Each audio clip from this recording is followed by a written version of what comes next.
ये हो क्या रहा है? 1984 का भोपाल गैस कांड तो आपको याद ही होगा। उसी तरह का एक और बड़ा गैस कांड 6 मई को रात 3:30 बजे हुआ, जब लोग अपने अपने घरों में सो रहे थे। उस वक्त विशाखापट्टनम में हुआ है। अभी लोग कोरोना से निपटने में ही लगे थे और इसी के बीच ये एक और बड़ी मुसीबत आ गई। एलजी पॉलीमर फैक्ट्री से गैस लीक हुई। फिलहाल विशाखापट्टनम से 8 लोगों की मौत की खबर आई है। कई लोग वेंटिलेटर पर हैं। कई लोगों की बॉडी सड़क पर बेहोश पड़ी दिखाई दी। आज के बिन मांगा ज्ञान में हम समझेंगे कि कैसे विशाखापट्टनम की ये घटना है भोपाल गैस ट्रेजेडी जितनी खतरनाक, और ऐसी गैस ट्रेजेडी के बाद के कॉन्सिक्वेंसेस कितने भयानक होते हैं।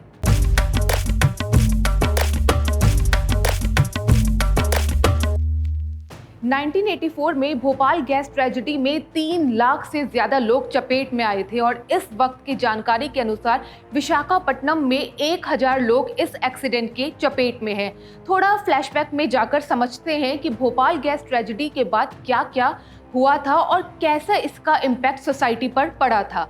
मध्य प्रदेश की राजधानी भोपाल ने आज से 35 साल पहले मौत का वो खौफनाक मंजर देखा था जिसको आज भी याद आने पर लोग दर्द से सिहर जाते हैं।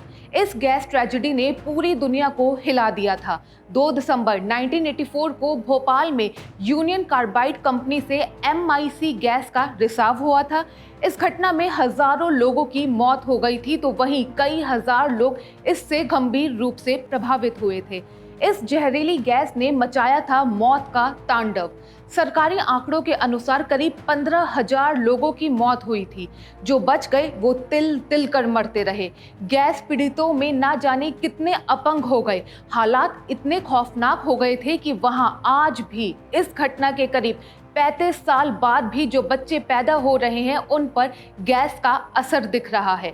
गैस कांड प्रभावित बस्तियां भी अब भी पीड़ितों की भरमार से भरी हुई हैं। शारीरिक और मानसिक रूप से विकलांग बच्चों के जन्म का सिलसिला थमता नहीं नजर आ रहा है। उस खौफनाक त्रासदी को याद कर लोग आज भी कांप उठते हैं। भोपाल में मिथाइल आइसोसाइनाइड नाम की जहरीली गैस हवा में फैल गई थी और इसके कारण आसपास के लोगों को सांस लेने में मुश्किल होने लगी। ये गैस कीड़ों को मारने के काम आती है, लेकिन इतनी बड़ी मात्रा में इसका रिसाव होने से लोगों की मौत भी कीड़ों की तरह ही होने लगी। कई लोगों को आंखों में जलन, सांस लेने में तकलीफ और उल्टियां होने लगी। थोड़ी ही देर में अस्पताल में मरीजों की लंबी लंबी भीड़ लग गई। 2000 के करीब जानवरों के शव विसर्जित करने पड़े थे। आसपास के इलाके के पेड़ बंजर हो गए। अब समझते हैं कि विशाखापट्टनम में जो स्टाइरीन नाम की ये गैस लीक हुई है वो कितनी खतरनाक है। स्टाइरीन एक जहरीली गैस होती है। इसका इस्तेमाल प्लास्टिक की फैक्ट्रियों में किया जाता है। इस गैस की वजह से सबसे पहले आंखों में जलन होती है, सांस लेने में तकलीफ होती है, स्किन में जलन होती है, इरिटेशन होती है, वॉमिटिंग होती है और ये सभी सिम्टम्स विशाखापट्टनम के लोगों में देखे गए हैं और ये सभी ही काफ़ी सिमिलर हैं भोपाल गैस ट्रेजेडी के वक्त जैसे हालात हुए थे उससे। विशाखापट्टनम में 100 से ज्यादा लोग इस वक्त अस्पताल में भर्ती हैं। 80 लोग वेंटिलेटर पर हैं। कई लोग सीरियस हैं। पुलिस भी जो सहायता में लगी है वो उन्हें भी परेशानी हो रही है। और इस गैस की वजह से अगर मैप के अकॉर्डिंग मैं ये आपको समझाऊं तो आप पाएंगे कि इस प्लांट के पास RR वेंकटपुरम नाम का एक गांव है, वो सबसे ज्यादा असर से प्रभावित हुआ है। इसके आसपास के लोगों को भी एडमिनिस्ट्रेशन की तरफ से बताया गया है कि वो गीले कपड़े से अपने मुंह को ढके रहे। मतलब अभी तक तो जंग वहां के लोगों की थी सिर्फ और सिर्फ कोरोना वायरस के खिलाफ, अब जंग उनके लिए डबल मुश्किल हो गई है।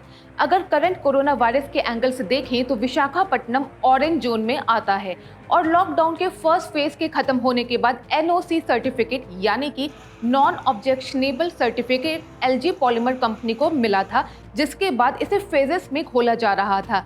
एक तरफ देश कोरोना से निपटने की जंग लड़ रहा है और दूसरी तरफ ये ट्रेजेडी। प्रधानमंत्री मोदी ने भी आनन फानन में मीटिंग बुलाई है और इस खबर पर नजर रखे हुए हैं। आपको बता दूं 2018 में भारत में पॉइजनस गैस लीक होने से 233 केसेस आए थे, 197 लोगों की मौत हुई थी। 2017 में 250 केसेस सामने आए थे। हम दुआ तो यही करेंगे कि इस गैस लीक के परिणाम भोपाल गैस ट्रेजेडी जैसे कतई ना हो। बाकी इस पर अपनी राय जरूर बताइएगा हमें हमारे कमेंट सेक्शन में। एबीपी न्यूज आपको रखे आगे।